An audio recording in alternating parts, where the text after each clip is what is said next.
Welcome back, everybody. Thursday, August 22nd. John Aravosis here. Hey, guys. How are we doing? I'm back. Anyway, waiting for it to catch up as always. It always starts like 20 seconds early, I think. So I can see you guys chatting, but you don't see me yet. So hopefully that will happen soon. Anyway, hey, all. Let me get my lip balm on. Anyway, and I will get TikTok rolling too, actually. Oh, I did not get that set up totally. Sorry about that. One quick second. La la la la la la. I can try that one. What the heck? Doop. All right. All right. Hopefully, boy, it takes like half a minute plus for you guys to show up. That's wild on YouTube. I mean, that's great. I can tell by the comments. Like once you start saying hi, then I know you're seeing me. That's crazy. All right. I'm going to just start TikTok and assume you guys are going to see me soon. Like, go live TikTok. There we go. All right. Anyway. Hey, Jens. Oh, Jens, guess what just happened? One of the other auction items I sent you just came back to Washington, D.C. My friend Damien, who was house sitting for me, says, you got something from a Jens in Sweden. I'm like, why is Jens sending me something? And I said, is it returned to sender? He said, yeah. Yeah, well, so it's sitting in D.C. for another 5 weeks because I'm not heading back until then because now I've got to deal with all sorts of stuff here in Chicago. So sorry, but you've got to figure out how to pick that stuff up. Anyway. All right. Anyway, I have no idea. I'm guessing it sits in the post office or something crazy. I have no idea why. Makes no sense. Anyway, hey, TikTokers, welcome all. Welcome, welcome, welcome. I am good, Brandy. Thank you for asking. No, I just changed it. You should be normal on TikTok. Don't you tell me that, Annie. Hang on. Yeah, oh, no, I did. I just changed it on TikTok. All right, who knows? I literally just fixed it on TikTok, and then it put it back to the way it was. So you were correct. Anyway, hey, you guys. Oh, my God. Thank you, Gremlin. Thank you, everybody. I'm just exhausted. I'm absolutely exhausted. Thank you, Alan. So much to do. Thank you, John. Oh, my God. So welcome, everybody. We've got a good amount of election news. I'm going to talk about the qu'est-ce qu'on mange? Rien. De l'eau. Hey, Marie. Thank you, Diane. Or Diana. I don't have my glasses on, so I can never quite see every word exactly. Anyway, so yes, guys, we've got a good amount of election news, mostly about the Democratic convention last night. Bonsoir, Eric. And then we've got Ukraine news. Not a ton. I mean, a good amount. Actually, I shouldn't say that. There's a decent amount of Ukraine news, too. I do not have a new backup account. I have the same old backup account. You will know because my backup account, I forget how, but I did some things on the backup account to make it clear that it's me. So, yeah, there is no new backup account. It's the same old backup. I'm trying to think of what it's called. I can look here. But I did something on the backup account to make clear that it's like, it's the TikTok, stop making noise, to make clear that it's the real one. Well, you know what you can do? Here's what you do. You go to my profile on TikTok, you click the Linktree link, and I list a bunch of links, and towards the bottom is my backup account. So you will know that's my real backup account. Is it Aravosis backup? Ash, I never quite remember. Thank you, Jorge. Thank you, Chazak. So welcome, guys. Someone at TikTok made another profile? Of course they did. People do that all the time on TikTok, and TikTok doesn't care. It's the most infuriating thing and very strange to me from a legal perspective, but also as a lawyer, but also from a human being TikTok user perspective. They don't care about people making fake accounts and impersonating you, and I have no idea why. You report them, doesn't matter. It's very strange to me because you'd think they would care about that kind of thing, in particular because if someone commits fraud and it was reported to them, they could be liable. I mean, again, I'm a lawyer. I do this stuff for a living. TikTok is not liable for stuff people do until they're informed of it, and then they could be in trouble under the Communications. I think it's the Communications Decency Act. I forget which one it is. Anyway, but they don't seem to care. Thank you, Jen. Thank you, Bjorn. So yes, it's quite annoying. Yes. Anyway, it's a Chinese company. It is a Chinese company. I know, but you'd think they'd care about, I mean, they should care about fraud. There's no reason they shouldn't care about fraud. And again, at some point, somebody's going to pierce that veil and get them for fraud. which is not good. I love TikTok, obviously. I've been able to reach so many of you guys this way, but it's really annoying. Yeah, just be careful. Anybody who reaches out to you, I mean, there is an almost 0% chance that I'm going to reach out to any of you I don't already know. I mean, I would say 0%. I don't just randomly, no offense, but I don't just randomly reach out to you guys who follow me if we've never communicated before, right? When you guys reach out to me, I try to write back. And then sometimes you guys write again, blah, blah, blah, right? But I never reach out to strangers just because, to be honest, it's kind of weird, right? If I don't know you, why would I be writing you? Hi, I see you follow me. Want to be my friend? I mean, it's a little creepy. So thank you, Running. Appreciate that. Any case, so let's get rolling here, guys. Thank you for joining me tonight. Tonight is Thursday, August 22nd. I am John Aravosis. This is the Aravosis Report. It's my nightly show I do around 6 o'clock Eastern Time, US. Oh, thank you for the bear hug, Jorge, and thank you, Running, for the Diney. I'm from Chicago. I am from Chicago, actually. I'm in Chicago for the next 6 weeks or so. So you will get to see the fabulous Chicago mom and dad's house, Chicago wood paneling. Anyway. Yeah, exactly, JB. Just be careful, guys. Any creep who contacts you by either in the comments or by private message is lying. And again, if I don't know you, I'm not contacting you privately. And by the way, I'm really not contacting you to get money or sell you something. That's insane. So always and don't just do it with me. Be careful with anything on TikTok. Because again, YouTube, I don't see it as much. TikTok, all the time. The scammers are there trying to get money from you. On any of the people you follow, unfortunately, I don't think anyone's believed it. Usually they reach out to me and I'm like, oh yeah, that's not real. But anyway, we'll stop talking about it. Just be careful. Thank you, Nicola. Thank you, PC Noel. Thank you, Cool Charles. All right, so let's get rolling, guys. We'll start talking about the Democratic Convention. That's been going on all week in Chicago. And then we'll get on to Ukraine. Now, just to remind folks, thank you, Succeed. I appreciate the gift. Just so you know, so what happens with the Democratic Convention or Republican Convention, it's where the party's nominee is officially chosen. So people vote in the primaries. Again, our primaries are as screwed up as our national elections. When you vote in a primary, you're not voting for the candidate. You're voting for like delegates who then pick the candidate at the candidates convention. And the delegates can play games and all. It's crazy. So Biden was not the nominee. We were calling him the presumptive nominee because he got enough votes, but the votes hadn't been cast yet because basically Biden's delegates got chosen when you voted in the various states in the primaries. Biden himself, you didn't vote for. His delegates then had to vote for him at the election. Anyway, so the conventions are where Trump officially became the candidate, where Harris officially becomes the candidate. Generally speaking, that's the way it works. So that's what the conventions are about. They are also a 4-day show to basically put on a show for the American people, highlight the best, the old guard. For example, President Bill Clinton spoke last night. Hillary Clinton spoke earlier this week. Last night, I've even got it on my list, like Pete Buttigieg spoke last night, who's a now famous American politician. He ran for president in 2020. Thank you, Norway. I call it the boneless duck. Or boneless goose. Buttigieg has become sort of a famous American politician now, incredible speaker. He spoke last night. Let me see who else we had. Oprah Winfrey, she's huge. Thank you, Martin. I'm sort of explaining what it is because some of you who aren't Americans may not appreciate it. Oprah is one of the most famous, like I would say, TV personalities. She had a talk show for, 25 years. I don't know how long it was. And it was the most famous American talk show. A really smart woman, really empathetic woman. I mean, like a really, not one of these crazy talk shows where, I had your alien baby. Oh my God. Like the crazy talk shows. Always very smart, very interesting. Filthy rich, very generous. She would give free gifts all the times to her audience. Anyway, really, and a brilliant actress too, actually. Anyway, Oprah spoke. She's super famous. Pete Buttigieg, Bill Clinton, John Legend, the singer, and the drummer, who I don't know, Sheila E., played Prince's Let's Go Crazy, which I do know that.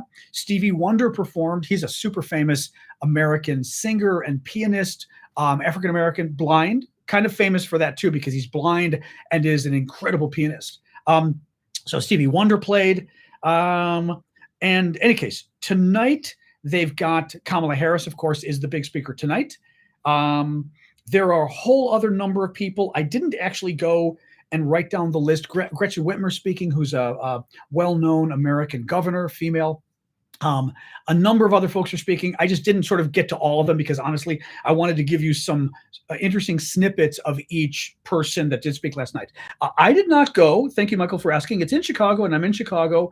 I did not go because I've been to them many times before. I've been to the Democratic one 3 times, the Republican, I think, once, and they're so busy. There's 50,000 people.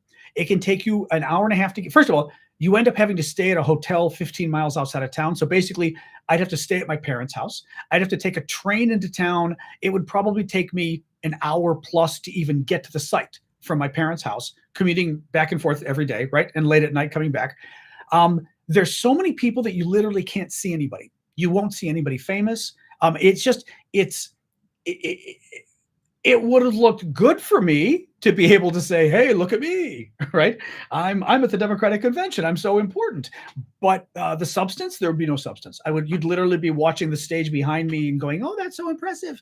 But I'm not a big fan of doing, impressive, I'm there, but I'm not telling you anything interesting. So whatever. I would have liked to have gone. It's just, I've done it so many times. It's really a lot of stress and crowds for not getting much out of it. So, well, being there was actually very boring. The times I went, the last few times, I literally stayed at CNN's location there. Thank you, Annie.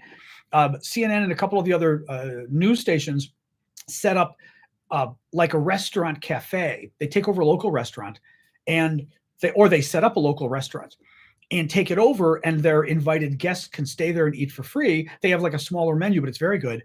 And I got invited by CNN, which was very gracious because I used to go on CNN a lot. And I would literally stay there all day and report on the news I was getting on my computer, which is stupid because, of course, I can get that news at home. And I'd occasionally see people you'd see people occasionally at the CNN Center that I could interview, but very rarely. So in any case, that's why I didn't go. So thank you, Peaches. As I said, I'd like to, I've reached out to the Harris team because I'd certainly like to go to some of the events, but I don't want to go crazy with it because I don't like going to things that are kind of a waste. Anyway, thank you, Pedro. Thank you, Martin. Thank you, Denise. Thank you, Martin. Thank you, Maddie, all for the gifts. All right, a little more from the Democratic convention. So, or Democrats overall. Kamala Harris has activated a flood of Democratic donors who had been on the sidelines. New data shows, this might be New York Times, I don't quite recall. Thank you. Who was that? Aviation for the gift. More people donated to Kamala Harris's campaign in its first 10 days than in the entire 15 months of Biden's re-election. This is the number of people who donated. More people donated to Kamala Harris in 10 days than the number of people who donated to Biden over the last 15 months. What that goes to is enthusiasm. And enthusiasm matters because people who are more enthusiastic, by the way, thank you, Family Lavery, and thank you. Somebody subscribed here. Thank you, Maddie, for subscribing. Somebody sent one. Blue sent it. Blue, of course, Blue sent it. Thank you, Blue. Voters who are more enthusiastic are more likely to vote, right? Thank you, Sunshine. When election day comes up, you're really busy. If you're kind of like, ugh, like I'm not really into Biden or whatever, even though I know I should, you may not vote. If it's Kamala Harris and somebody who you're like, I love her, right? Then you're like, I'm voting no matter what, right? If it's raining out, that's important. You're more likely to give money. I actually gave $2,000 to Barack Obama's campaign. I'm not sure. It was my best year ever. Well, almost my best year ever, work year. And I was like, you know what? I've got extra money this year. I love Obama. He's so great. I gave him money. I have never given anybody. I don't have that kind of money otherwise. I did that year. But again, the enthusiasm got me to give a crazy amount of money to Obama. Thank you, Starry. So that's why enthusiasm matters.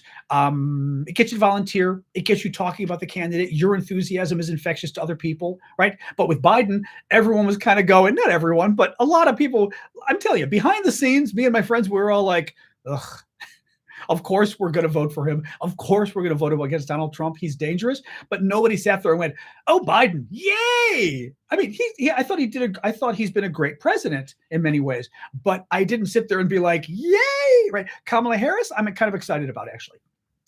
I think exactly. Well, Oprah last night was saying her campaign. I think Trump's campaign was. I forgot what she accused Trump's campaign of being, but basically, uh, very like self-serving, angry, mean. And Kamala Harris's campaign was joy, which I thought was interesting. Anyway, let's go on here. So a little more. Tim Walz spoke last night, as I said. Oh, let me start with Oprah first. I'll get to Walz last. Thank you, Bryce. So Oprah, who's a very famous American television personality, very good speaker, very good actress, said, "We are not so different from our neighbors." By the way, I left my, thank you, Martin. I left my cords I need for my microphones, for my iPad for TikTok, and my computer for YouTube. Left them in DC. I just packed like, and bought new ones. And what did I do? The microphone for you guys over on TikTok I was going to use had great reviews on Amazon. It's crap. It's the tiniest piece of thing, so I'm returning it. The microphone I've got for you guys on YouTube, I forgot the adapter. I bought the adapter. It's the wrong one. It's an adapter for an iPhone and not a laptop. I'm like, so we may just be doing this show like this, by the way. I mean, the sound isn't great, but the sound's okay. I liked it because I've got really good microphone that I like to use. Actually, for both of you, I like to sort of use the better mic because it just sounds better, and I think it's more professional. And it's just more, to me, it's more melodious if you've got someone broadcasting and the sound is better, their voice sounds better. It's, it's more, anyway, what do you do? But literally, I got them today. Wrong adapter from Apple and shitty lavalier microphone from Amazon. And this one really cracked me up because it was such a good review from thousands of people. It is literally tin. Anyway, thank you, Norway Fox. Well, and I suspect on the iPad especially, which is TikTok, the iPad microphones are so good that it probably is pretty good. Actually, I'm curious, YouTube, how does it sound on YouTube? Just curious. I mean, because of course, it's literally my microphone on my computer you're hearing. And I always worry that that's going to be too far away. The other thing I've got to be careful about is just straining my voice, because we had sort of the big dinner yesterday with family, and it was so loud that I was trying to speak over, to talk to people there. I was trying to speak over, and I noticed by the time I got home, my voice was literally kind of like, sounds fine. Okay, that's good. Yeah, as long as it sounds decent, we're good enough. All right, let's keep going here. So here's some things that Oprah, the famous American television personality, said last night at the Democratic convention. "We are not so different from our neighbors," Winfrey said. That's her last name. "When a house is on fire, we do not ask about the homeowner's race or religion. We don't wonder who their partner is." That's, we're talking about being gay, or religion. Who their partner is or how they voted. In other words, we don't care if they're gay. We don't care if they're Republican or Democrat. We help our neighbors. No, we just try to do the best we can to save them. And if the place," she's saying that the neighbor's on fire, right? "If the neighbor's burning house happens to belong to a childless cat lady, well, we try to get that cat out too." She's talking about J.D. Vance, who is the vice president candidate of Trump's, who made a comment about 2 years back about cat ladies and about basically accusing women who don't have, actually, he accused Pete Buttigieg too, a gay man, women who don't have children of being childless, basically of being like, you chose not to have children, which in many cases is totally untrue. Totally untrue. Thank you, Blue Sky, again for donating to folks, and thank you, Tari. Oh, hey, Tari. Thank you for always. You're always very generous. I really appreciate it. Thank you, Chat Noir. So I don't want to miss folks here. Vicky, I'm trying to not. Martin, Bryce. I'm hoping I'm now back to where I caught up. Starry Night, Sunshine. Okay, I'm hoping I caught up to you guys now, because some of you I also think as it comes up, and then I can't even remember. Colin, Aviation. I think I'm caught up. He basically said that anybody who doesn't have children, like once they get later in life, 40 years old, whatever, they chose not to have children because they're selfish. Well, a lot of people who don't have children can't have children, right? I mean, like gay couples. It's not like Pete Buttigieg and his husband can have a child, right? They adopt it. A lot of couples have fertility problems. The Walzes, by the way, Kamala Harris's vice president candidate, talked last night about how they had real fertility problems. They had to go to a fertility doctor, kept getting bad news from the doctor. I mean, like, anyway. So he said, anybody who doesn't have children is a childless cat lady. So that's why Oprah said, we will go and save our neighbors if their houses are on fire, whether they're Republicans, whether they're gay, whatever religion they are. And if they're a childless cat lady, we will try to save their cat too, which I thought was just kind of lovely. The other neat thing was Walz's family. He was talking, and he had just talked about how they're after getting so many bad calls from the doctor saying you're not pregnant, you're not pregnant, you're not pregnant, they finally were told you got pregnant, and they named their daughter Hope because she was finally like the hope that they got, right? They finally got they finally got a daughter. And I forgot what else he said, something else, and his son was there. And I don't know, does anybody know how old his son is? His son almost looks like he's 23 maybe, I'm not sure. His son was there, and his son Walz had said something really good and patriotic and whatever. So, he's 17. Oh, that's interesting. Okay, I like how everybody knows. Literally, everybody knows he's 17. I've got 20 comments in a row on TikTok going 17. How do you guys know these things? Okay, he's 17. His son, who's mind you, a 17-year-old guy who tend not to be as emotional as women in American culture. At least guys don't share their emotions as much. Walz said something, and his son raised his hand and said something like, "That's my dad," and was crying. And I mean, was like smiling and crying because he was so excited about his dad. And I thought about it, and I was thinking, when have you ever seen the Trump children excited about their father? You don't see love in the Trump family. You don't. I have to say, I have never. I'm trying to think about it. Other than Trump lusting after his daughter, which has happened repeatedly, and he's even said it to Howard Stern, among others, I have literally never seen what I would call authentic love, affection between them. His wife, it always looks fake to me when I've seen it, and multiple times of her slapping his hand, pulling away from him. I mean, crazy, crazy stuff. I mean, I remember showing my mom once, and I said, "Mom, okay, I think she's pulling her hand away from him, or she slaps his hand. They're getting off a plane." And my mom looked and goes, "That's exactly what she just did." First of all, my mom was like, "Women." She goes, "Knowing women too, that's exactly what she did." She goes, "They probably had a fight on the plane." And she said, "Get the hell away from me." Because she literally slapped his hand away in public with everybody watching. You don't see Trump with his children ever. I mean, you see him with them, but you don't see the hugs, the joy, any of his children crying because they're so happy to see dad. You never see Trump with his grandkids, by the way, ever. The holidays come around. You don't even see Trump with his family around the holidays. Occasionally you'll see they'll have like a big dinner at Mar-a-Lago, blah, blah, blah, right? And, and it's for his adoring fans, and some of the family members are there.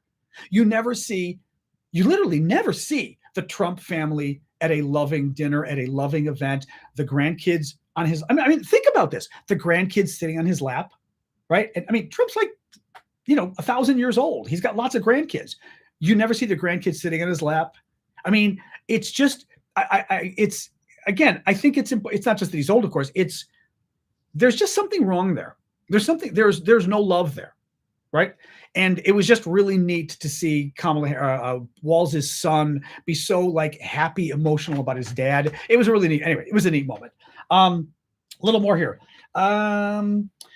So Democrats also last night made a big part, or a large part, of their messaging about the insurrection, which I found fascinating. By the way, and I keep forgetting, please keep the gifts coming, guys. I do this full time. I mean, again, this last week has been bad because we had a death in the family, but I generally do this full time, and your bills help, your donations help pay the bills. So please do keep them coming. Last night, the Democrats decided to make a portion of the event about the insurrection, January 6th, when the Republican mob that Trump sent tried to violently overthrow the government.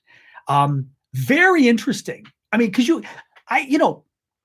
if it were me, the last 4 years, I would have been talking nonstop about the Republicans trying to violently overthrow the government, right? Thank you, Hannah, for the gift. Thank you, buddy. I mean, nonstop, right? And they don't. They don't. I mean, Democrats just don't. Now, mind you, I always say the best way to think about this is, what would the Republicans do if a Democratic president, who's now running again for president, sicked a mob of 1,000 violent people to overthrow the government, to barge into the Congress while they were counting the votes, in essence? I mean, it's a complicated process, but basically certifying the votes in order to stop them from certifying the election. Okay. And the mob you sent said they were going to kill the vice president. That was one of their stated goals. They were going to kill Trump's own vice president. If the Democrat, and mind you, several police officers died, most of them from suicide in the couple days after, because the event was so like traumatic and everything else. What do you think the Republicans would have done? Donald Trump especially. They would have spent the last 4 years talking about how dangerous how Democrats are, about how violent they are. They don't respect democracy. They don't respect police. The fact that police officers died, right? Democrats, like, because that's what Democrats, I love this expression, never miss an opportunity to miss an opportunity. It's a great quote. You could use it for many things, but it's a great quote. Totally Democrats, totally Democrats. So anyway, thank you, Sonia. Last night, I have seen the Harris, once Biden's been talking about it now, but he's been talking about it because the Harris campaign's talking about it. Harris, to her credit, I think. Hi, Tide. Thank you, Hi, Tide. Thank you, Bip. Thank you, Rose, Sonia, have been really hitting hard about the insurrection. Oh, thank you, Marcy. You know I love that one. That's one of my favorites, those little dancing flowers. Thank you, High Tide. I appreciate that. That's sweet of you. I don't even know what I was saying. I was talking about Trump and everything, but basically Democrats would go nonstop against Republicans.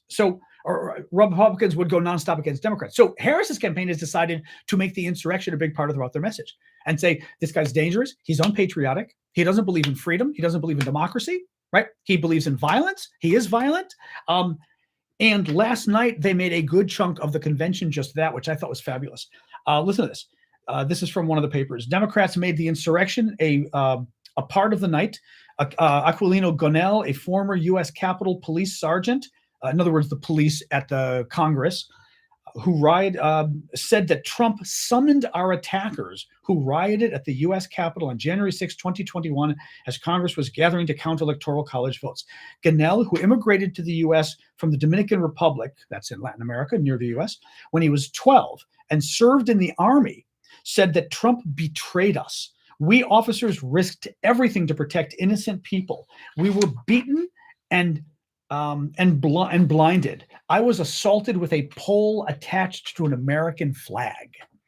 Then we'll get to Walz's speech. Now, I'll give you a little bit of the CNN summary of Walz's speech. Thank you, Kat, for sharing the live with everybody. I appreciate that.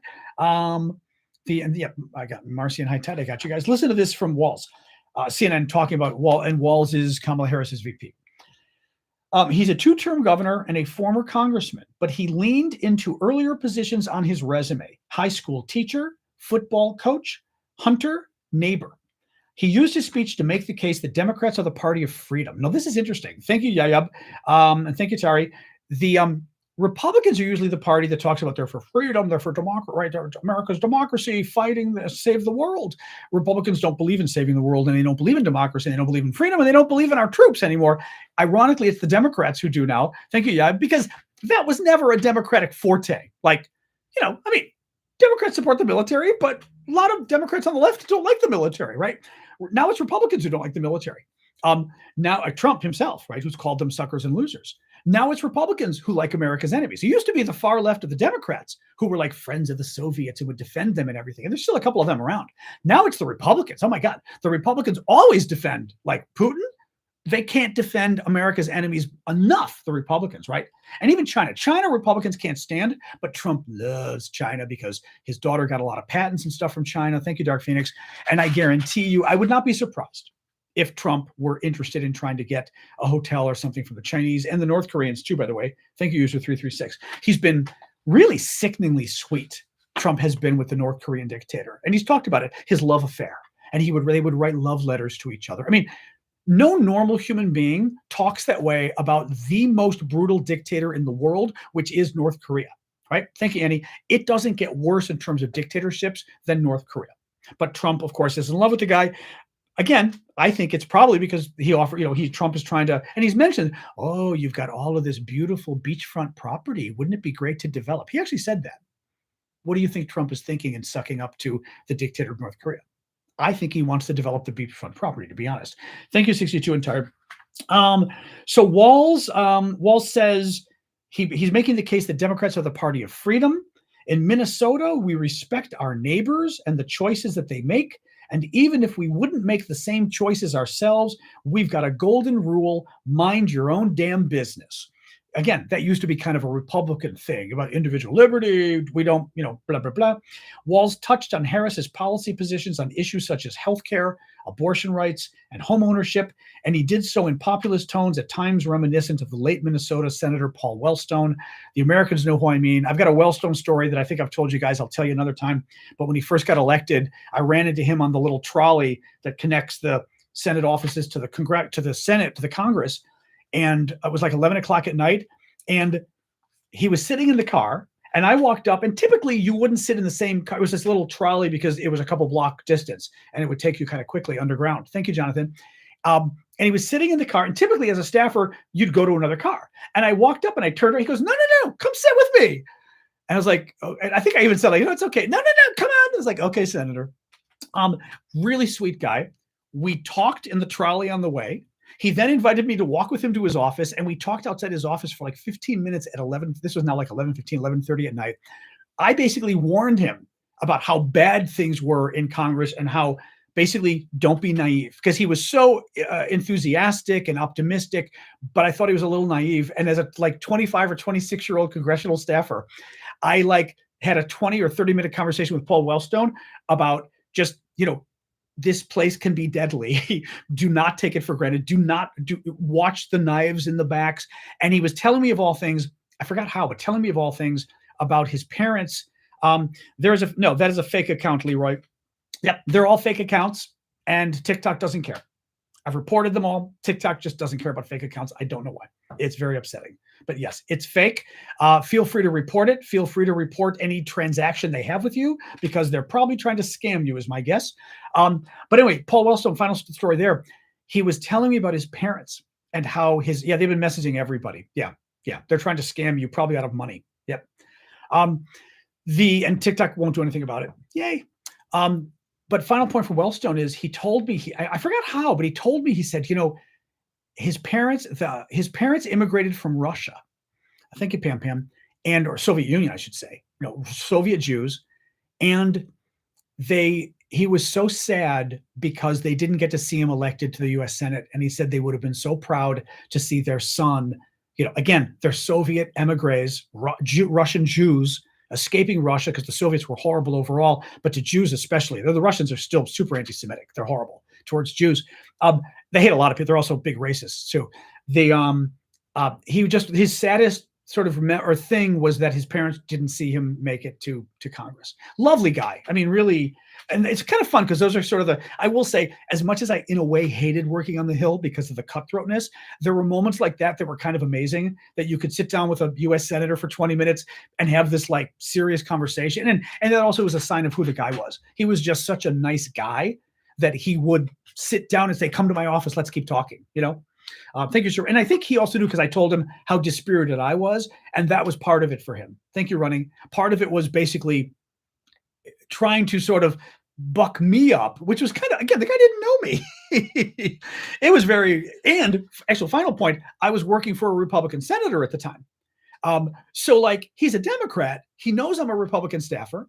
I'm not a Republican now, but I was a Republican staffer, and still just took the time. It was just, anyway, very impressive man. Very impressive man. Anyway, a little bit more on Walz. So Walz says in his speech last night, Kamala Harris is VP. Thank you, Courtney. When we Democrats talk about freedom, we mean the freedom to make a better life for yourself and the people you love. Freedom to make your own healthcare decisions. And yeah, your kids' freedom to go to school without worrying about being shot dead in the hall. Pretty damn good. Thank you, Pam. Thank you, Courtney. Please keep the gifts coming, guys. They pay the bills. I do this full time, unless there's a tragedy, but otherwise I do this full time. So please try to help if you can. And if you can, help people out with subscriptions too. I mean, I love subscriptions because subscriptions are basically a way on TikTok and YouTube that you can donate a set amount each month. I think it's $6.99, but it's nice to build those up because then it becomes a solid base of income and I don't have to keep begging you. But also consider doing subscriptions for everybody else. You can do gift subscriptions, but they, among other things, they give you access to special shows I do for subscribers only. Thank you, NJ Patman. Thank you, Red Fluid. I usually try to do them during the week. This has been a bad week, but I am going to do Saturday morning. I always do a Saturday morning show only for the paid subscribers. And with the election, I've been trying to do more during the week too. Thank you, Poppy. Thank you, Darian. All right. RFK Jr. So this is interesting. More from Poppy. Thank you, Dale. RFK Jr., Robert F. Kennedy Jr., a third-party candidate running for president. Thank you, Bill. Is expected to drop out of the race. So thank you, Pam Pam. Expected to drop out of the race. Interesting analysis, though, I read, was it's not clear that it'll make any difference. Two reasons. It's not clear, A, that Robert F. Kennedy Jr. was taking more votes from one party or the other. Typically, with him in the race, I read this to you guys actually, with him in the race or out of the race, thank you, Brian Roberts, appreciate that on YouTube. With him in the race and out of the race, the vote changed because if he leaves the race, more people vote for others, but an equal number of people would vote Kennedy leaves the race. An equal number of his followers would go to Trump and would go to Kamala Harris. So there was always still a 3-point spread. 3 points difference between Harris and Trump if he's in the race, 3-point difference if he's out of the race. Okay, somebody just did something very generous on TikTok. I can see that. Gift subscriptions. Somebody let me know who that was, but user 829, Yayab, Snowchem, Shiggy, and Annie, Kendall. Somebody just very generously donated. Was that Hi? I'm forgetting who Hi is. Oh, High Tide. Thank you. I'm like, hi, who's Hi? High Tide. Thank you, High Tide. So for any of you, that gives you some special emojis. And I think importantly, or not importantly, but nicely, you can join our Saturday morning show at 11 a.m. Eastern Time, US. And when I get back on my feed here, I'm going to start doing shows during the day again. I try to do some election coverage just for you guys, sort of with a smaller crowd, so we can actually have much more of a back and forth. So yes, he's expected to drop out. Trump. Oh, this was interesting. So this came out. So thank you, Adventures. There's a new book coming out from Trump's former national security advisor, H.R. McMaster. National security advisor is basically trying to explain how to explain this. And thank you, Shell B, for subscribing, or whoever may have given you that as a gift. Maybe that's blue again. Okay, figures it would be blue. The national security advisor is the sort of top foreign policy advisor in the White House, but it's a mixture of foreign policy and defense. So it's national security. It's not just diplomacy. It's crises coming up and things like that right around the world. And Trump's, one of them was H.R. McMaster. He just, and mind you, of course, the Republicans, Trump, you only pick people from your own party typically. H.R. McMaster was a Republican. I don't remember if he was a general. Do folks remember, was he a general? I don't recall. Trump was picking a lot of generals, and all the generals turned on him, by the way. Almost, I think every general Trump hired, turned on him, which is very interesting. But he, McMaster just wrote a book. And Ash, if you just want to explain to Allie what sort of what the sub lives are that we do. I think he was somebody Google if he was a general, just because it adds even more oomph to it. Not General Flynn. He was an idiot, of course. But what about McMaster? Somebody? Anyway, I'm going to keep talking, but somebody Google and let me know. I'm assuming he was a general. In any case, it doesn't really matter. He was Trump's top sort of national security guy at the White House. Well, what happens? He writes a book. In the book, he says, let me pull this up. In the book, he says, and I think my nephew just got home, so we're going to probably have him walking in behind me. He was lieutenant general. There you go. He was a general. That's what I thought. So this guy's a former U.S. general, a Republican. I mean, and basically, other than crazy Michael Flynn, generals tend to be people of great respect. But you know this in your own countries. Generals tend to be people of great respect, right? A 3-star general, even more so. Okay, even more so, a 3-star general. He writes a book, and he says, let me pull this up. According to a new book by ex-Trump National Security Advisor H.R. McMaster, while other Western leaders were beginning to formulate a strong response to the assassination attempt of Skripal, which I, of course, didn't write the entire thing. Oh, I did, yes. Russia basically poisoned, I'm trying to think, what was 2018, Russia poisoned an ex-Russian spy named Skripal and did it on British soil, which is a big deal. because you're not supposed to go to other countries and try to kill people. It's kind of considered, a little bit of an act of war. Oh God, more pizza? Yeah. I'm laughing because my nephew and I have been like eating. I'm on live. My nephew and I have been eating pizza like for almost every meal for the last 4 days. This is New York style. Not that we object to pizza, though. There's New York style. There's a sleek cheese slice for you. Oh, that's right. Thank you. And he got me some too, which is nice. I mean, I still love it. We're in Chicago. Like, I still love pizza. Like, I don't care if I've had it like every day. Not every day, almost every day. I still love pizza. So the okay.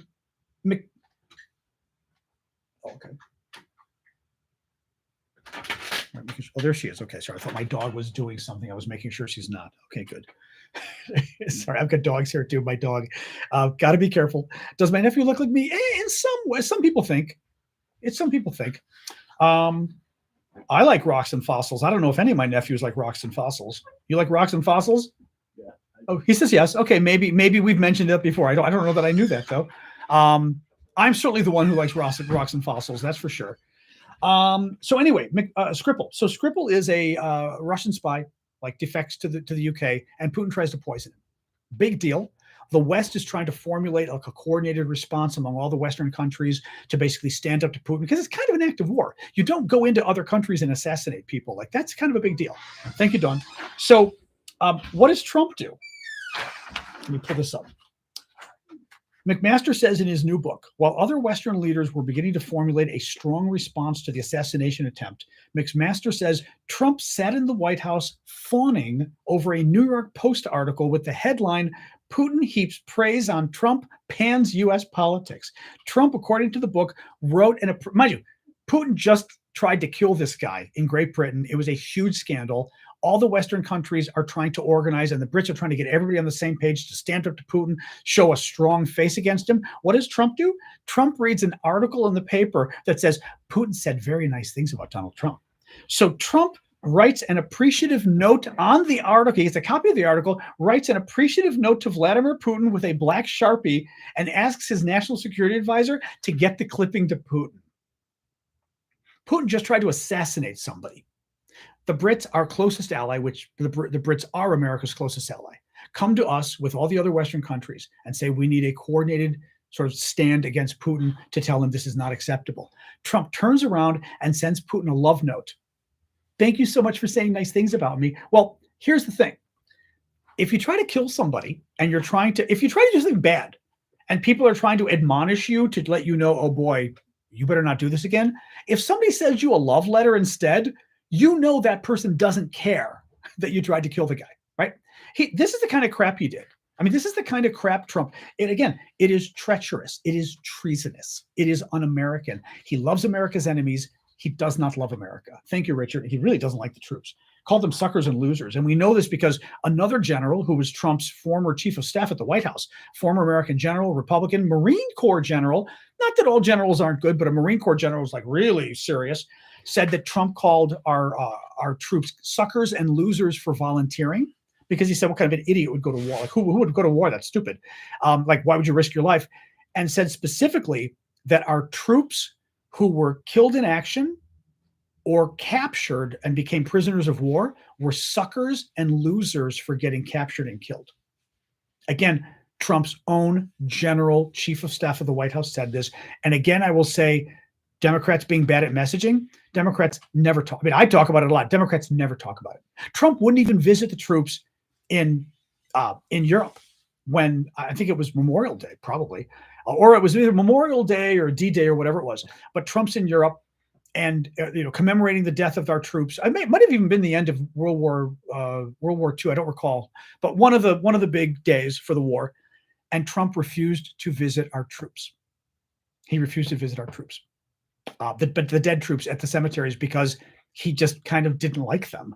And it was raining and he didn't want to get it. That was the other thing. It was raining. He didn't want to get his hair wet. Was it Normandy? It was D-Day. Oh, it was D-Day. Even worse, D-Day, which at least for Americans, I'd say D-Day is the biggest day of commemoration of either World War I or World War II. Americans don't really care about World War I. It's something that many European countries, I think Belgium actually, are like super commemorative of the World War I. Even France, there's some commemoration. In America, nobody, I feel I can generalize. Nobody thinks of World War I. It was great. We all won. That was good. But nobody thinks of World War I.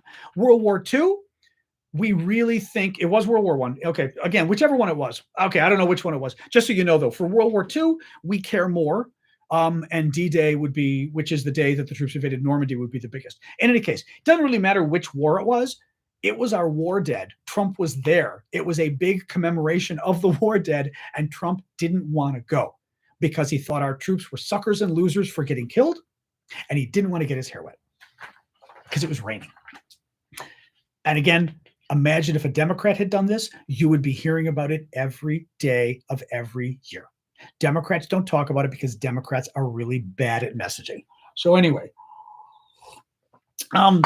another thing, we still got Ukraine to do. I know I'm going long tonight. Sorry, guys. It's been a few days. We can go long. Trump said, CNN reported, Trump falsely claimed Wednesday that Kamala Harris basically caused the invasion of Ukraine. Listen to this. This is our good segue to Ukraine. Trump claimed that Harris, in the days before the invasion of Ukraine, met with Russian President Putin and did such a bad job that Putin invaded. It's a lie. She didn't meet with him at all. Total lie. CNN fact checked it, but I want to read you this. Trump said in a speech in North Carolina, by the way, this is also sadly what Republicans do more and more now, especially under Trump. They just lie about everything because Trump is a master at this. You can't fact check everything. If he says, 200 things that are lies in his speech, right? Thank you, Kaolila. Or this is somebody else giving subscriptions again. Okay, Kaolila, Dennis, Ralph, Shalimar, and Disco Dave. Somebody, Blue Ariel maybe, just sent, Joe. Oh, Joe sent subs. Thank you, Joe. Joe's just sent subscriptions for you. Gives you some extra little emojis and stuff, but the most important thing is we do a show every Saturday morning just for the paid subscribers as a thank you. It's a much smaller show. I don't really prepare the news, so it's much more sitting and talking to the degree you care to talk with me. But it's much more of an interplay, interface with just your comments. And anyway, it can be nice. And my friend, my Ukrainian friend Vlad joins us as well sometimes. So yes, here's what Trump claimed about Harris. Listen to this. The point is, listen to the details he makes up of this lie. Thank you, Rex. And again, literally didn't happen, but he's got all the details. Remember when Biden sent Kamala Harris to Europe to stop the war in Ukraine? She met with Putin, and then 3 days later, he's even got the number of days down. 3 days later, Putin attacked. How did she do? Do you think she did a good job? She met with Putin to tell him, don't do it. And 3 days later, he attacked. That's when the attack started. CNN, Trump's claim is false. Harris has never met with Putin. In reality, she met with U.S. allies, including Ukrainian President Zelensky, at the Munich Security Conference in the days before Russia's invasion. Putin was not at the conference. Trump, made up the lie that Harris met with Putin. She never met with him. Made up the lie to the details. Oh, it was literally exactly three. What I'm impressed is and maybe this is a way you lie, make sure your lie has details, because then people go, oh, it's got to be right. Oh, it was actually 3 days exactly before Russia invaded. She met with Putin. No, she didn't. She never met with Putin. He's a liar. But this is the extent of a liar he is. And it gets so difficult because his people are unfortunately a cult. They'll believe anything. And the Republicans have done a very good job over the last 30 years of convincing people that the media, you can't trust the media. They lie. They're liberal. They're fake, right? And the whole point of that was the Republicans had been preparing to lie to you for 30 years now, and they knew that the media was basically sort of the gatekeeper of the truth, in the sense that the media would fact check, and the media had great power to fact check. And, I got news for you. The Republicans were lying left and right. The Democrats weren't lying as much, and that's why Democrats don't attack the media, and Republicans do. And Republicans overall have succeeded. Thank you, Luis. Thank you. Oh, thank you multiple times, Luis. Thank you for that. Thank you, Rex TV. I want to make sure a couple from Rex TV. Sorry, a couple things popped up while I was talking. I want to make sure I didn't miss them. Thank you, guys. But it bothers me. It's really egregious. You just don't lie to people. A lot of people go, Biden lies too. Biden doesn't lie.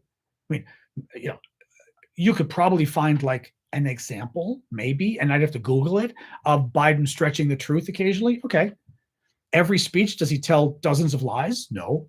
Does Trump? Yes. Does any other Republican? Typically not, right? Most Republican presidents never lied like Donald Trump did. Democratic presidents never did. This isn't a Republican-Democrat thing. It is much more a Donald Trump thing. Republicans still have a problem with lies over the last 30 years, but Trump just lies about freaking everything. Absolutely. It's amazing. It's amazing. The media is not wrong or misleading all the time. Like, literally not. I mean, that's the thing. That is a Republican talking point, C-Block. I'm sorry, but it literally is. Thank you, Darlene. The media does an amazing job reporting the news around the world. And anybody who actually watches real media and not just like bullshit, like Fox News, or there's even worse channels now, which makes me laugh. These propaganda channels in America that Republicans watch. Thank you, Darlene. But yeah, the media gets things right all the time. They rarely get things wrong. They're not biased, and you guys don't like them because literally you're supporting a traitor. You're supporting a man who hates the military, who tried to violently overthrow the government, who loves America's enemies, who hates America, who hates America's allies, who was found liable in court for sexually assaulting a woman, has 20 other women lined up accusing him of rape, among other things, right? I mean, that's the problem is, you guys are so, and I really mean this, it's a bit of a cult, and you are rightfully embarrassed, because you should be, for supporting Trump after everything we know about this guy now. And he ignored COVID, everything about this guy. He's a pig. Use the federal government for money, for making people, he's still doing this. Check this out. The Republican rapid response for the Democratic convention, there's the Republican team in Chicago to respond to the Democrats, right? Where do you think they've got their headquarters, and they're all staying in the hotel? Where do you think they are? Trump Tower, Chicago. Trump made them stay in his hotel because guess what they have to do? They've got to pay for hotel rooms in his hotel. The money goes to him. They've got to pay for conference rooms in his hotel. Goes to him. Internet, his hotel. Trump did this all the time when he was president. Any other president did this, they'd be in jail. I mean, they'd absolutely be in jail. Trump does it, and you all go, this is why you hate the media, because frankly, the media has done a great job of pointing out what a horrific dictatorial pig. My mom hated it when I used that word, but nonetheless, he's a pig. Donald Trump is, and I can understand why it's embarrassing, but you should be embarrassed, frankly. This is why also there were a number of Republicans, by the way. Speaking on behalf of Trump, tonight is Adam Kinzinger, a super conservative Republican congressman who didn't run last time. He's now on the outside, but super conservative. Kinzinger, I probably agree with Kinzinger on nothing other than democracy. Otherwise, nothing that I would agree with this guy on. Last night was, what's his name? Jeff Kemp, I believe, the lieutenant governor of Georgia, who's, again, super conservative Republican, literally spoke at the Democratic convention to urge Republicans to support Harris because Trump is such a threat to democracy. Really, anyway, kind of amazing. Thank you, Tari. All right, a little more here. Oh, let's move on to Ukraine. God, so I really went long today. This is not good for my voice, but we're still going to talk about Ukraine because, like I said, my voice has been a little scratchy the last couple of days. Jeff Duncan, thank you. I thought it was, did I say Kelly? Jeff Duncan is his name. Thank you. George W. Bush, there's a rumor. Oh, that would be crazy. I was thinking, by the way, I was thinking about this. It's very interesting that no former presidents spoke at Trump's convention, right? They've still got George Bush. He's not that old, right? I mean, how old is the guy? 75, maybe? Could he be 80? How old is George Bush?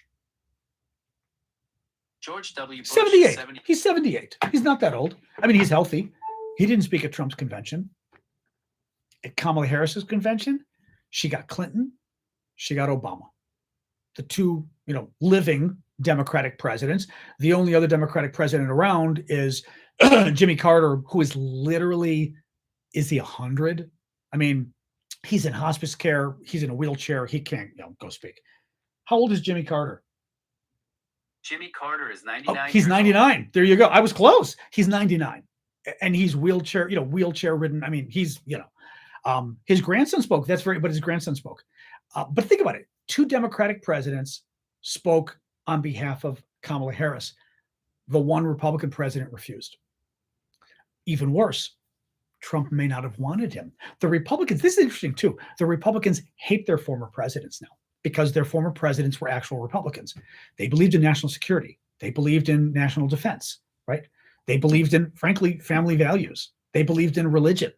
Trump doesn't represent me. Oh my God, right? I mean, please. He slept with a porn star right after his wife gave Trump slept with a porn star right after his third wife gave birth to their baby and then paid the porn star $130,000 to shut her up.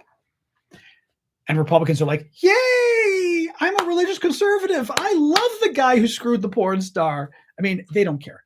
And that's why they can't even stand their own former presidents. They can't stand Bush. Can't stand him. Anyway, it's very sad. I am paid. I am paid by your gifts. Good time to remind people. Are you paid? I am paid by your gifts. Nobody else pays me. I do this full time. So if you could donate gifts on TikTok and YouTube, super chats are always welcome as well. And you go, and my favorite from Blue Ariel, because you know I love the spineless or boneless goose. That one is pretty good. I like this too, Timothy, though. Thank you, Bill. But yeah, please do keep the gifts coming. And again, keep the I'm not talking well tonight. Keep the subscriptions coming as well. Thank you, Sarah Ann. See, that's what happens when I miss a few days. Like I suddenly get like, blah, blah, blah. All right, Ukraine. Oh my God, we're an hour in and I haven't. Okay, we got to talk about Ukraine because there is news from Ukraine. It is day, I think 910. Let's see. How many days has it been since February 24th, 2022? Sorry, something's wrong. Don't you do that to me. How many days has it been since February 24th, 2022? It was 910 days ago. Okay, I did have it right, 910. Thank you, Big Hawk, for the meerkat. 910 days, so it is day 910 of Vladimir Putin's special 3-day military operation. Remember, the Russians were supposed to win this war in 3 days. They didn't. Okay, Ukraine's air forces. So we've been talking about, there's my map, the Ukrainian invasion of Russia. First invasion of Russia since World War II. Kind of cool. The Ukrainians invaded up here around Sumy. The region is called Kursk. Keep in mind, the Russians occupy this. So a lot of the battles have been going on around here because this is the line between Ukrainian forces and Russian forces. So the Ukrainians decided to screw around with the Russians and invade Sumy up here. So, I shouldn't say Sumy, but invade across the border from Sumy in an area called Kursk. It has been now, did I write down? Oh, come on. I had the days the other day. How many days has it been, guys? Now it's been like since August 6th or something. Help me out. Has it been 16 days? I'm forgetting. I had this from yesterday's notes and I'm forgetting now. I think it's been 14 days. Okay. It's been a couple weeks now for sure. Thank you, Martin. And the Ukrainians have invaded. They've taken some of the Russian land. They've not taken a huge amount, but they've still taken a good amount. I mean, like, I think it's 94 villages the Ukrainians have taken. They've put up the Ukrainian flag. There is no amount of your national territory that it's okay for somebody to invade and take, right? This is a huge embarrassment for Putin, obviously, that they did this. Thank you, Margie. I know this is my favorite little one of my favorite little T-shirts I got on Amazon. I like it. It's kind of subtle and happy. It's Kamala Joy, so to speak. So here's some more updates from the invasion. Ukraine's Air Force hit pontoon bridges and engineering equipment in Russia's Kursk region. But here's the good part. Using high-precision U.S. GBU-39 bombs fired, I believe, by U.S.-provided HIMARS rocket launchers. So they are, in fact, using Ukraine weapons. The White House was kind of trying to downplay this. They've been using U.S. weapons for their incursion into Russia. Now, Russia, remember all the time it told us, we'll go nuclear, our nukes. There are no nukes, guys. Pretty much every threat, every threat Putin has made has been a bluff. Every threat he's made throughout this entire war. I've been saying it from the beginning. Excuse me. You know, I think it's fair. I mean, I've always said, look, I disagree with Biden on this. I think Biden's been too afraid of Putin. I get Biden's concern, right? Thank you, Nicole. I get Biden's concern. You know, Russia's a nuclear power, blah, blah, blah. But just because they're a nuclear power doesn't mean you give in to everything they want. That's not the way the world works. It's frankly a great way to start a war. Is saying, oh, you've got nukes. Okay, do what you want. Take what you want because I'm afraid to fight you. Well, if I'm afraid to fight you, then you're going to be like, good, gimme, because you're afraid to fight, right? It's good news. Ukraine's escalating. Who cares if they're escalating? What's escalating? I mean this seriously. Somebody said Ukraine's escalating. Isn't that bad news? Who cares? I mean, they literally invaded Ukraine to destroy the country, wipe it off the map. Russia's goal, they have occupied 18% of Ukraine and declared it to be Russia. Their goal is to take all of Ukraine, stop the existence of Ukraine entirely. They've claimed Ukrainians don't even exist. That's literally genocide. The Ukrainians don't even exist. They're actually Russians. They've stolen thousands of Ukrainian children. They've kidnapped Russian troops. They literally found the kids, kidnapped them back to Russia, and given them away to Russian families, and then changed the birth certificates so the kids won't even know, like especially the young kids won't even know that they were Ukrainian. In response to that, I would argue there's no limit to what you deserve in response. Ukraine's been quite reserved, I would say, but escalating? You're literally trying to take their country away. Yeah, damn well they should invade Russia. Damn well they ought to bomb Russia, and they ought to take Russian land if they can take it. Why not? Didn't Russia escalate? And I'm being quite serious here. Didn't Russia escalate when it captured and occupied 18% of Ukraine? Why can't Ukraine occupy this much of Russia when Russia's occupying this much of Ukraine? It's not escalating. If anything, even like I said, I'm fine with escalation anyway. They ought to Russia as hard as they can. But when it comes down to it, Ukraine is literally finally doing what Russia's been doing for 2.5 years. Right? Russia's been taking Ukrainian. Excuse me. I should make that more precise. Russia's been doing for 10 years. Russia invaded in 2014 and took the land in the south, Crimea, and then they reinvaded in 2022 and took the rest. So Russia for 10 years has been taking Ukrainian land. Ukraine, why not? It's a Russian. It's never escalation when you do literally what the other guy did first, right? You punch me in the face, I punch you back. Oh, that's escalation. I'll stop reading this, but you get the point, right? It's not the Russians would love you. Again, of course, Russia literally went to the world community. You have to stop Ukraine. They invaded our land. And literally everybody laughed. They were like, I will give Biden credit. Biden, in response, announced a new weapons shipment to Ukraine, which I thought was fabulous. Really pretty funny. I don't believe reports, Richard. Unless the report comes from Western media or somebody credible, I'm not going to believe it. I'm not even going to repeat it because the Russians lie and put out so much stuff out there. It's just not worth it. So the Russians escalated everything. But again, I don't care. I couldn't care less. The Russians deserve to be stood up to, and they should. And frankly, it's the only way to avoid a larger war. Anyway, so it's very funny. The Biden administration permitted Ukraine to use American weapons to help seize Russian territory. That's pretty bitchy. It's escalating on our part. That's pretty good. Rostov Oblast. So there's an oil depot fire going on. Hello, dog. My dog may pull her. I've got to go out and pee in a second. We're going to see. But if she does, I may have to do my running. Remember when at Mom's, we get the dog having her like, I got to go out. So if that happens, I may disappear for a minute and come back in. Rostov Oblast oil depot. So Ukraine 5 days ago blew up a Russian oil depot using drones, and it's still on fire 5 days later. That's one hell of a fire. This is obviously 5 days later. That's pretty damn good. Thank you for all the dog emojis. I always forget we've got those. Thank you guys. That's another thing you get if you're a subscriber. You do get to use the extra emojis, which is kind of fun. It's kind of goofy. There's stuff like my dog. There's Boris of Boris and Natasha that older people in the know are familiar with, which is pretty good. So what more here? Ukraine captured another Russian settlement in the Kursk region, as well as Russian prisoners of war, according to Zelensky. Russian authorities in Kursk have begun installing concrete shelters for civilians amid the ongoing Ukrainian incursion, suggesting local authorities are bedding down for a sustained battle. There it is. Thank you, Max. So basically the Russians are, there's Natasha. I thought I had Natasha. Oh, no, that's Moose and Squirrel for Ginger. Yep. Thank you. This I thought was incredibly irresponsible. CNN sent a reporter, British, but a reporter to the occupied to the region in Russia that Ukraine's occupying. CNN sent a reporter to report on it. The Russians declared him a criminal and now are going to try him in absentia for God knows how many years. Russia would love to kidnap that reporter and use him to once again make us release more hostages. Now, he's British. So it would be the Brits this time. Russia hates the UK. They hate the Brits.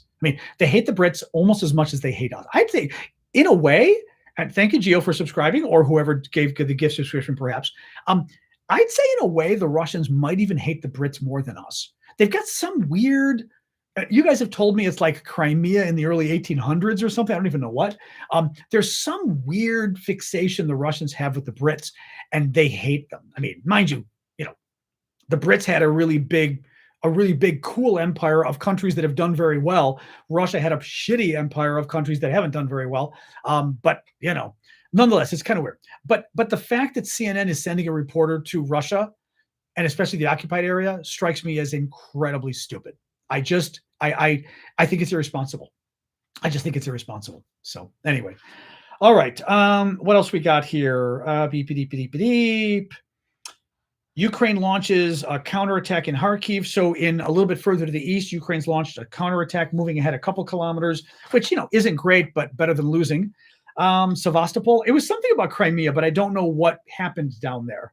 I remember, Lori, it was something you guys were saying. I actually should Google this, but you guys were saying it was something about Crimea, but like back in the 1800s or something, or maybe early 1900. It's very, honestly, it's more than that. They've got, the Russians treat the UK like a jilted lover. It's literally like this person who you thought loved you was mean to you, and now you hate them. That's literally what it is. You hear the Russians talk about it, and it's like hearing a 13-year-old boy. 1800s war, there you go, Crimea War. It's like literally hearing some 13-year-old boy talk about the girl who was mean to him, or girl saying about a boy or whatever, right? They're literally almost irrational when they talk about the Brits. It's funny. They hate us, but the Brits, it's this visceral, but again, it's this visceral, you've betrayed us kind of language. Like I don't know if Callum's here tonight. I've asked Callum about this before, and I'm not really sure what he said, but there's some weird, it's just weird. I find it very strange. In any case, I have my signal open, Callum, if you're around. Any case, they do love to hate you, but it's a weird, it literally is, I just thought about it tonight, it literally is this spurned lover kind of hate, right? Where you don't like me, well, I don't like you. And it's, and they also think, I told you, I love this quote from Ayn Rand, or whatever you pronounce her name. A lot of people don't like her because she was super conservative, but there's a wonderful quote from her in one of her books, maybe it's The Fountainhead. And there's the lead character is this woman, industrialist, right? Industrialist, a businesswoman, right? And this guy who either is always competing with her or wants her love or whatever, and she just literally can't stand the guy and just ignores him. And he turns to her once and says, "God damn it, why won't you tell me what you think of me?" And she turns and goes, "But I don't think of you." And I always like that. I've read that thing when I was maybe 23. It always stuck in my head. It's the most wonderful quote. Like literally, like you're like, "Why won't you tell me what you think of me?" But I don't think of you. That is Britain and Russia. Russia has this crazy idea that like they're equal to Britain. It's almost like, it reminds me of too, the people, we would get this in college and stuff too. The schools who think you're their great rival. And you're kind of like, "You're not our rival. What are you talking about?" Like, I remember that in college. I can't remember the schools, but I remember going like, "We literally never talk about your school, like ever. Like your school is not our rival. We don't even think of you." And to the other school, "Oh, Illinois was our great rival."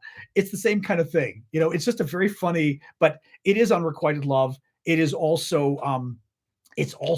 like I said, they think they're equal. I want to keep talking about it. They think they're equal to the Brits, and they're really not. I mean, Britain, again, the economy alone, right? The culture, music. Today, the culture, writing, music. The Russians, I've always said this, the Russians have to go back, like 110 years plus for culture, right? What culture do they have now? They've got like Olympic athletes on steroids. Okay. I mean, they can still do a nice ballet. That's nice. But that's kind of about it. Like they don't have new art, really. They don't have technology. I mean, zero. We've got technology. The US has got serious problems, but like we've got the forward thinkers, and there's still innovation in Asia too. A lot of innovation in Asia, right? Oh my God, right? Again, Europe too, but a lot of innovation in Asia. Russia, and again, blue sky, you beat me to it. They don't have toilets either. Only I should say 25% of Russian homes don't have toilets. In America, it's 99% that have toilets. They're 99% plus. It's, I'm not going to use the Donald Trump term countries for Russia, but it kind of is. And for some crazy reason, they look at the Brits as though you're our equal. And it's like, you're insane if you think Britain's your equal. You're absolutely insane. And again, look at the empire Britain had. Look at the countries that were that Britain colonized or whatever the hell. They're kind of amazing. I mean, India, amazing country. I can't even think of who the other ones were officially. Singapore, the Brits had a role in Singapore, but others did too. Right? Hong Kong. I mean, the Brits had a lot of countries that are really, some of them did less well, right? But Russia, I mean, again, Russia colonized Ukraine. You're a nice place. You're not a world superpower of economy, right? But still, you're a nice country. But otherwise, it's just Russia didn't not create, but Russia's colonies were not India. Canada, oh my God, Canada, Australia, right? I mean, the Commonwealth overall. You just don't have that sort of, I would say, beautiful progeny. No, some of the progeny might feel like they were occupied, fair enough. But, Africa especially, but beautiful progeny from the Brits that you don't get from Russia. Anyway, it just kind of cracks me up. Like I said, I find it very funny that they play that oh, Britain. It reminds me of, what was that? Is it the dog or what is the monkey? Is it the angry monkey on The Simpsons? Like, Britain, we're going to get you. Thank you, Hallow. Whatever that character is, but it's like, I think it's an angry monkey, isn't it? Or something like that. Oh, hey, Marie. All right. Thanks for coming by.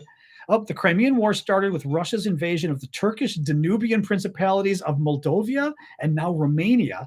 Britain and France both wanted to prop up the ailing Ottoman Empire and resist Russian expansion near the east. Oh, my God. That's hilarious.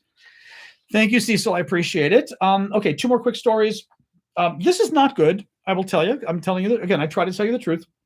Reports from within the Ukrainian army claim that some new Ukrainian soldiers have refused to fire at the enemy, and others have struggled with combat basics, in part contributing to losses in the east. Having said that, Moscow reported using aerospace forces, mind you, aerospace, right, to defend against Ukraine's ground invasion into Western territory, into that ground invasion Ukraine's doing in Kursk, Russia.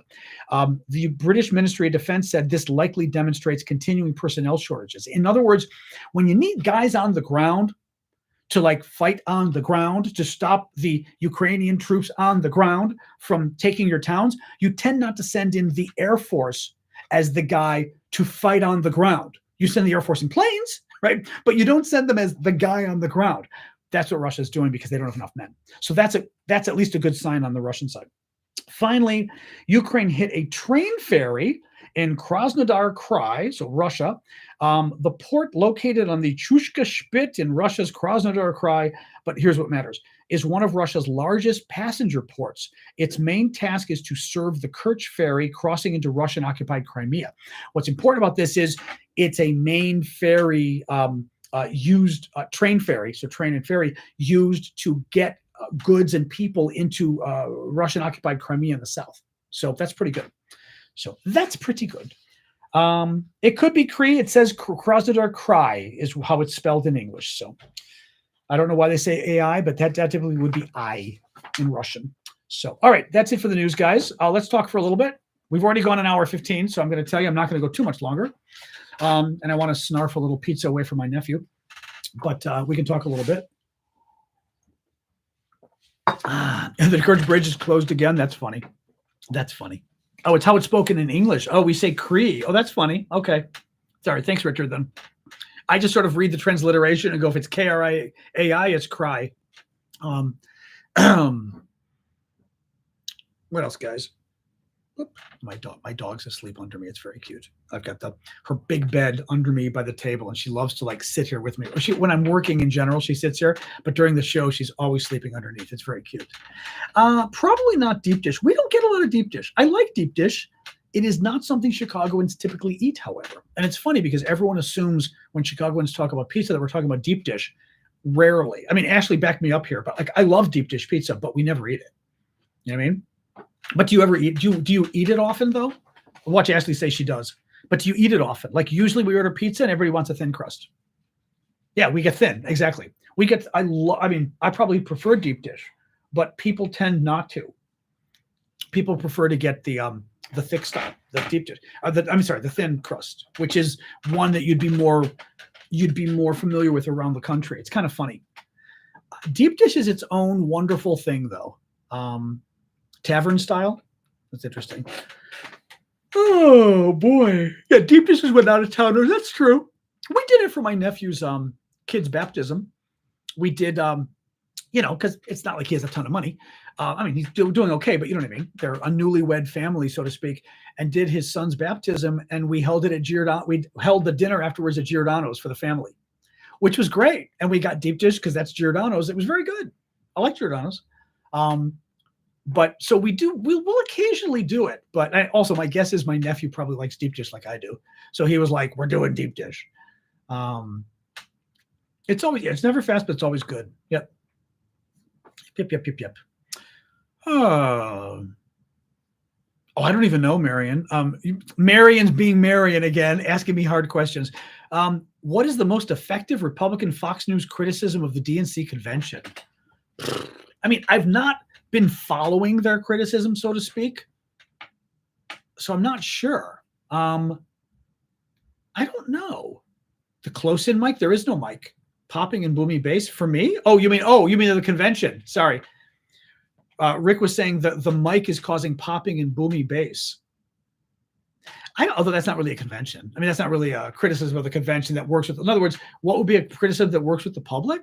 I don't know. Although I will tell you, it also sounds, Marion, like one of those job interview questions. Tell me about your worst quality. Right? Tell me why I shouldn't. I never really threw it back in their face because I wanted the job, but I really should have. I really should have said, you're asking me why you shouldn't hire me. Why would I tell you that? Do you actually have people dumb enough to tell you, hey, let me tell you why you shouldn't hire me? No, I'm not going to do that. But because, do you know what I mean, guys? Has anybody actually said that in an interview, told them, no, why would I tell you that? Because also, I would actually be impressed if somebody said it nicely. Thanks, Rick. If somebody said it nicely, I would actually be impressed if they said, I'm going to tell you what's bad about me? I'd laugh and go, does that actually work with people? And I'm sure it does, but I'm not going to tell you something bad about, or you know how this works too. Or bingo, what Adam said, I care too much about my job, right? I work too hard. Or you're going to get a bullshit answer. It's one or the other, right?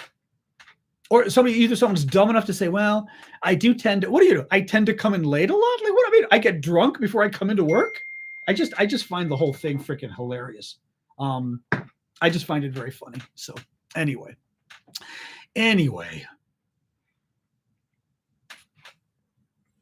Gordievsky? I don't even remember who Gordievsky is.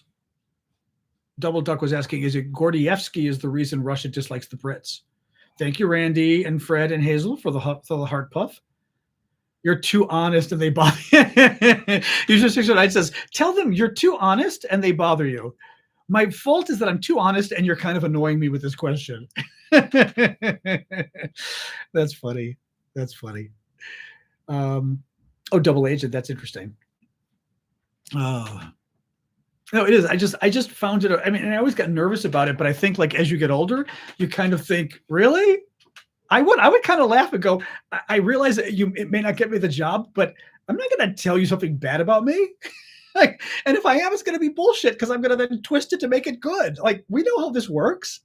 And again, I think they're asking also just to some degree, if I asked that question, it would be just testing what do you do with a shitty question. If I did it literally, I would be just, because for me, job interviews, a lot of it too is just kind of figuring out what you're like and how you think and how you react and what kind of personality you have. Thank you, Tom. Thank you, Mike. Thank you, Tom again. That's funny. Dawn says, I used to ask the interviewer, what is the worst traits about your company? What do you hate most about your job? About the workplace? That is pretty funny. Yep, Jonathan said the same thing. That is pretty funny. Oh my God, that's funny. No, that's what I mean. To maybe throw, although it doesn't even throw you off your game entirely because everyone's familiar with the question. So everyone has already Googled how to answer it.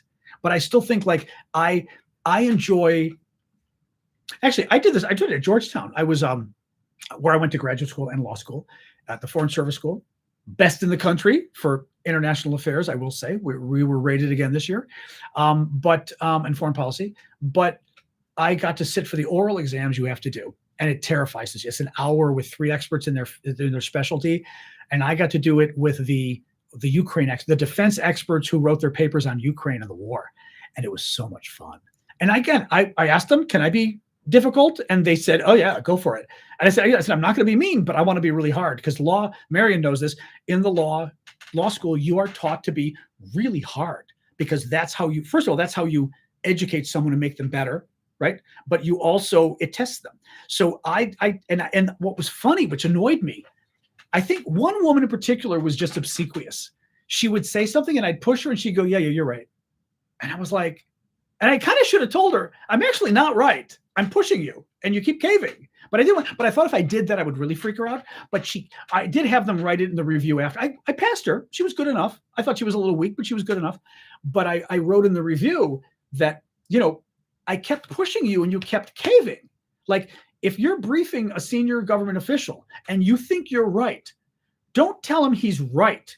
Tell him, well, actually, these are the reasons I would disagree. And if they say, yeah, we're going to do it anyway, then you say, yes, sir, absolutely. You don't say, well, I disagree. But if you're explaining it and he says, yeah, but what about this? You don't just agree with him if you don't agree, right? Because then you're not, to be honest, I don't want to hire you then, because then you're not giving me your advice. I don't want somebody who's an ass, because I think a lot of young kids today, to be honest, are just like that idiot. Oh my God. Some young guy who's the press secretary for U.S. Senator Fetterman. Fetterman is talking about his support for Israel or whatever. And the press secretary talks to the press afterwards and says, I disagree with him on all of this. That was the first thing. And you're going, and the media wrote about it. They were like, in a million, they've never heard a press secretary to a senator end the call with the boss and then say, just so you know, I don't agree with him. But he goes on and says, I think his generation, the older generation, they don't really understand the issues. You're saying that, but your boss was a senator. They don't understand the issues. They think he actually said his generation thinks might makes right. Meaning if you've got the weapons, you can push people around. My generation is much more nuanced. We understand the issue in the Middle East much better. I'm sure he's fired by now. But anyway, that's the kind of bullshit I don't want you to go that far in terms of standing up to your boss. Because honestly, quit at that point. You quit, fine. If that was your way of quitting, okay, it's dicky, but fair enough. But to think like, I'm going to give you my spin when you're not the senator, it's like, holy crap. So you shouldn't do that. But you also shouldn't be a pushover when talking to your boss. He did it on the record. Yeah. Well, maybe he wants to work for the Palestinians. I don't know. He'll get a job with them. But, thank you, Mikey, for the gifts. Yeah, I mean, again, Gunther says he disagrees with the spokesman, but wouldn't do it. Exactly. I could see you disagreeing with your boss on Israel and Gaza, right? That I get. But to go public and not as quitting. If you want to quit and disagree with them, I think it's dicky, but go for it. But good luck anybody else hiring you, because you're going, I'm going to hire you knowing that if you disagree with me, you're going to try to embarrass me. That's just, as Cynthia just said, that's just weird. Anyway, Vegas odds now have Harris winning. Is that new? I mean, that they sort of switched over or not? I have been funny since I was a child, Doughboy. Hardy, har. Doughboy asked, when did I take up comedy? Which I'm guessing was trying to be bitchy, but maybe not. Or maybe you were being serious. Maybe you were being nice. I don't know. It sounds a little mean, but, nonetheless, I know I've got a pretty good sense of humor, so it's not going to hit me bad either way. Trolls must be busy over the convention feeds, I guess. Thank you, Mike, for subscribing. Oh, you're impressed. Oh, okay, thanks, Doughboy. Well, I wasn't sure. See, this is the problem also in writing, because it could be like, oh, when did you become a comedian, right? So I was like, or it could be like, oh, I think you're funny. No, one thing I will say about politics, too, is I think, and I certainly learned this, I mean, I think I always had a little bit of a sense of humor, but I think working in politics, you learn you learn the bon mot. You learn to come up with little quips, little funny comments and stuff. Thank you, Jay Shea. I mean, it's like going on TV, especially. I used to go on CNN a lot of the other national news, and you had to, when somebody said something, you had to be able to, like, I'm on with a Republican or whoever, you had to fight back, but it also helped to fight back in a funny way and be kind of cute about it, because then you're not being mean, you're actually disarming, and the public is looking at you going, I kind of like you, right? And I will say that people in Washington, it is certainly a Washington, D.C. superpower. Maybe in Europe too, I don't know, but a Washington, D.C. superpower where very good politicians and political people learn how to do a quick response. Like, listen to what you say and not just explain why you're wrong, but make a joke about it. It's just, anyway, it's a thing we do, but yes. Even though I'm not a politician, but I am in politics forever. And as Martin just said, comedians can even rule countries, which we know with Zelensky. That's very true. Well, Ronald Reagan was an actor. Different issue, but same concept in a way. Yeah, I saw that, Miss Jackson. There's a rumor that the Dixie Chicks, I think they're called the Chicks now, are performing tonight at the Democratic Convention. I mean, I wouldn't be surprised. I'm very interested to see if anybody's going to be there. And the rumor that somebody mentioned at the beginning of the show, the rumor that George Bush, former Republican president, the only surviving Republican president, I'm pretty sure, that he is going to endorse her tonight, Kamala Harris. I don't know if I'd be very surprised. I'd be very surprised. Just because, I mean, it doesn't strike me as Bush's personality, but who knows? You know? I mean, it would be epic if he did it, but I just don't see Bush doing it. I think Bush is still more reserved. Like, Bush would say, maybe I'll say I'm not voting for him right before the election or something like that. But I feel like that's more Bush's style than giving a speech disagreeing with him. I don't know. Bush never struck me as that courageous or whatever you want to call, or that ballsy or that in your face, you know? He's in Texas painting. By the way, Jonathan, there was an exhibit of George Bush's, again, George Bush, the son, who was president in the 2000s, paintings. He paints at the Kennedy Center, the Performing Arts Center in Washington, D.C. He's really good. I mean, like, there were a couple I would have liked to have. He specializes in painting veterans, you know, U.S. veterans and stuff. Thank you, Mark. And he's really good. No, I was really kind of shocked. Thank you, Sean. Yeah, he's quite good, Mikey. It was, anyway, check it out, because I was very, and people are like, hey, he's a war criminal maybe, but he is a good painter. I mean, his stuff, and again, you know, honoring the troops was nice. They just did wonderful paintings of veterans and stuff. You know, does he regret his presidency? I think at least he regrets what's happened to the Republican Party, you know, because they're no longer Republicans and they don't really love the country anymore, and they're fanatics. Also, they're angry. I mean, that's the thing it really is. And I think this is why Kamala Harris, they keep saying it's, you know, Kamala's campaign of joy, which is a little feminine. I mean, you got to be careful with guys with saying it's a campaign of joy. But Donald Trump's and the Republicans are literally seething. This was an Onion. Let me pull this up. This was a piece from The Onion years ago. The Onion, anybody who's not American, maybe some Americans don't even know, is an American humor publication that's very funny. And they write political humor, and it's really good. And they wrote back in, hang on. Hold on. Let me see if I'm going to try to pull this up for you.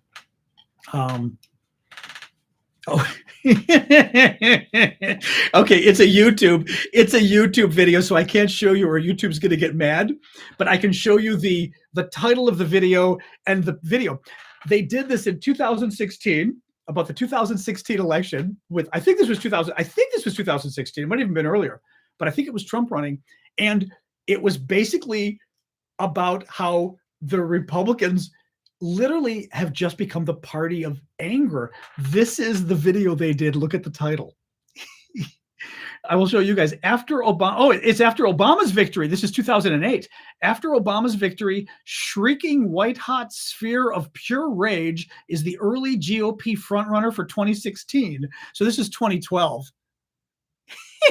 I mean, it's the funniest damn thing.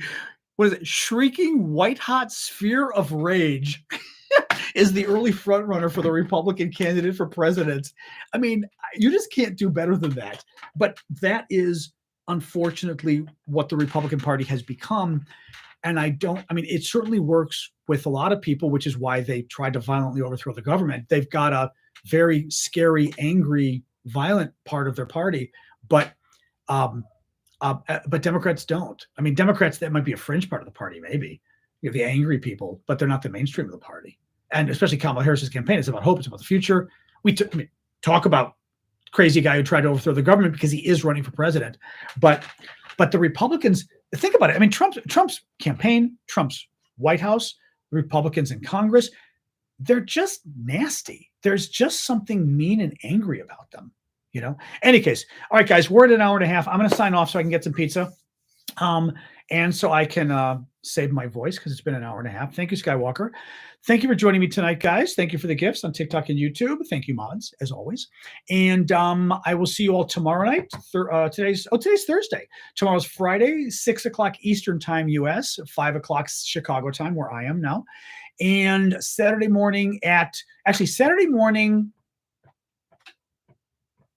think we can probably, let me see.